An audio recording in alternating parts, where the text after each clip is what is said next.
I'm Wynn Williams, Michigan Disaster Relief State Director, here with Eddie Blackman in Warren, Michigan. Warren was recently hit with a 90-year-old rainstorm that flooded basements in Wayne, Oakland, and Macomb County, and we've been reported that over 100,000 homes were affected.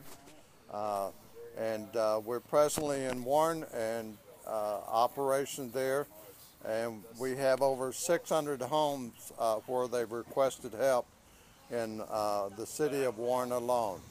And so we appreciate any help that you can send towards Michigan.